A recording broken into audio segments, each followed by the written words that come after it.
भगवान की जय। तो बड़े ध्यान से सुनिए, अब कथा का अंतिम परिक्षेप है श्री परीक्षित जी की परम गति। तो राजा परीक्षित ने कहा है कि हे भगवान, आप करुणा के मूर्तिमान स्वरूप है। राजा परीक्षित किसको कह रहे हैं? सुखदेव जी महाराज को कह रहे हैं, दूसरे को कह नहीं सकते, क्योंकि सुखदेव जी महाराज ये पूरी भागवत कथा राजा परीक्षित को सुना रहे हैं। तो आज परीक्षित राजा कहते हैं कि हे भगवान, आप करुणा के मूर्तिमान स्वरूप है। आपने मुझ पर परम कृपा करके अनादि अनंत और एक रस सत्य भगवान श्री हरि के स्वरूप और उनकी लीलाओं का वर्णन मुझे बताया है। पूरी कथा आपने मुझे सुनाई है।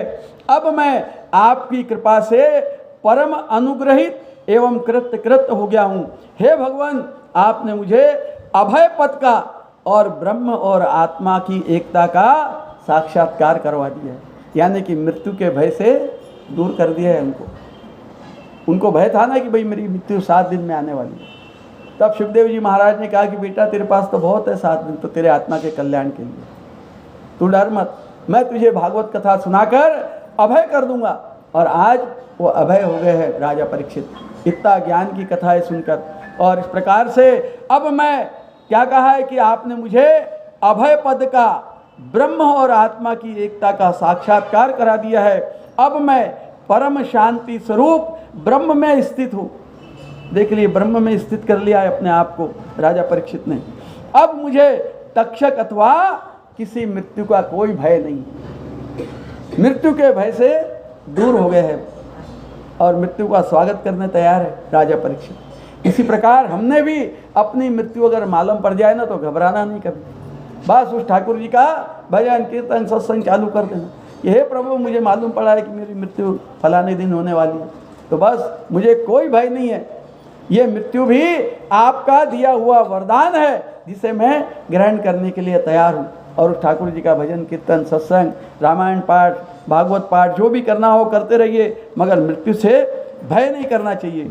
तो मुझे किसी मृत्यु का भय नहीं है और मैं निर्भय हो गया हूँ। हे ब्रह्मण, आप मुझे अब आज्ञा दीजिए कि मैं मौन होकर परमात्म तत्व में अपने चित्त को स्थित करके प्राणों का त्याग करूं।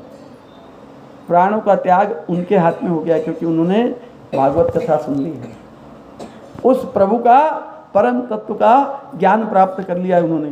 तब सूत जी कहते हैं कि हे शौनक ऋषियों, राजा परीक्षित ने इस प्रकार कहकर भगवत स्वरूप श्री सुखदेव जी की अब बड़े ही प्रेम भाव से और विविध मांगलिक सामग्रियों से पूजा की है उनकी। किसने की है पूजा? किसकी की है?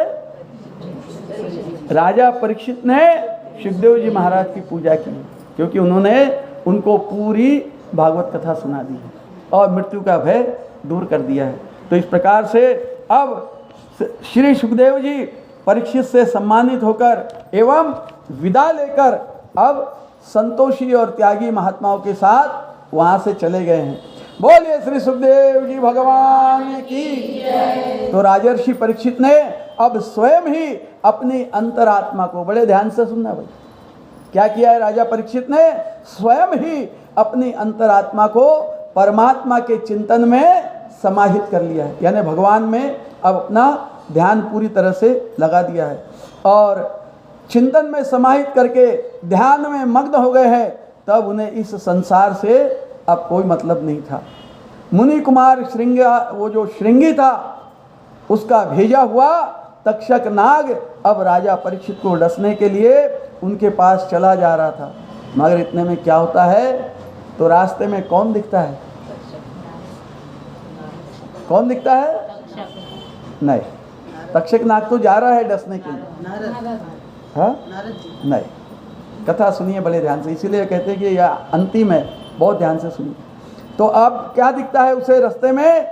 उस श्री नाग को कि रास्ते में उसे एक कश्यप नाम का ब्राह्मण दिखता है और वो ब्राह्मण भारी से भारी, चाहे कितना भी भारी क्यों ना हो जहर, अगर किसी ने कोई सांप ने डस लिया हो या जहर दे दिया हो तो वो ब्राह्मण उस विष को उतारने में माहिर था, कश्यप नामक ब्राह्मण।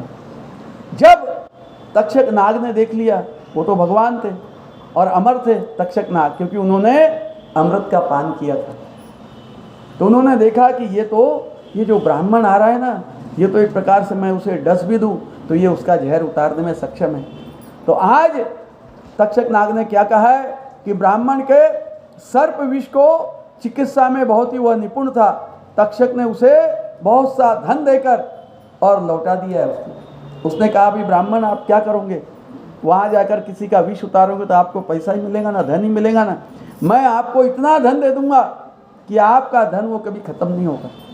और तक्षक नाग ने ऐसे धन के ढेर लगा दिए, हीरे जवाहरात मोती माणक पन्नों के, और वह ब्राह्मण वो धन लेकर और चला गया, क्योंकि इनको भगवान का दिया हुआ कार्य संपन्न करना था तक्षक नाग को, क्योंकि उनको आदेश दिया था ऋषि के पुत्र ने।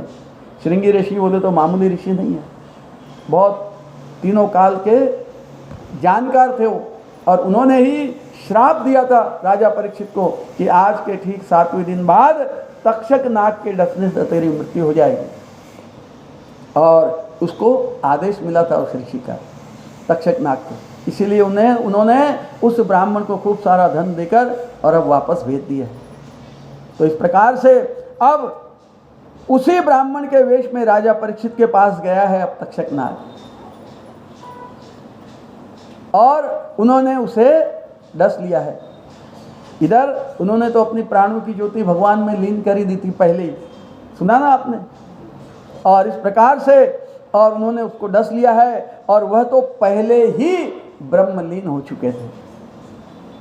अब तो उनके 5 भौतिक शरीर को तक्षक ने विष से एक प्रकार से जलाकर भस्म कर दिया। जो नश्वर शरीर था उनका, पंच भौतिक शरीर जो होता है ना, उसको डसाया उसने, और इस प्रकार से जलाकर भस्म कर दिया उनके शरीर को। अब देवता असुर सिद्ध मनुष्य आदि सभी अब परीक्षित की परम गति को देखकर अब विस्मृत हो गए हैं, और देवताओं की अब दुदुम्बिया बजने लगी है सभी ओर से। आज राजा परीक्षित का सभी देवताओं ने स्वागत किया है, क्योंकि उन्होंने जीते जी भगवान की श्रीमद् भागवत कथा सुनकर और अपने देह को भगवान के, अपने देह की जो आत्म ज्योति थी उसको भगवान के चरणों में उन्होंने विलीन कर दिया था। इसीलिए आज ये जो भगवान की कथा है यहीं पर विराम होती है। तक्षक जी का भगवान ने एक प्रकार से जो कार्य दिया था उन्होंने भी पूरा कर दिया है, और इस प्रकार से राजा परीक्षित की भगवान के चरणों में स्थान प्राप्त हो गया है। उसी प्रकार हम भी आज भगवान से यही प्रार्थना करते हैं कि भगवान, जिस तरह आपने राजा परीक्षित को मुक्त किया, अपने चरणों में लिया, उसी प्रकार इस महाजन परिवार के जो भी पितृदेव है उनके निमित्त उन्होंने आपकी कथा रखी है। आप वे चाहे जो भी योनि में हो, आप हमने उनको इन 7 दिनों में ये पूरी भागवत कथा सुनाई है, तो आप भी अब उनको अपने चरणों में स्थान दें। बोलिए पितृदेव भगवान की जय। आज कथा को यहाँ विराम दिया जाता है। कथा कभी समाप्त नहीं होती, उसको विराम दिया जाता है। 7 दिन की कथा को आज विराम है, और इसके पश्चात अब आप जिसको भजन बोलना हो बोलिए। अब कथा यहाँ विराम हो गई। बाबू को फ़ोन कर दीजिए, वो आ जाएंगे। पहली पूजा आज यहाँ पर महाजन परिवार के प्रमुख करेंगे।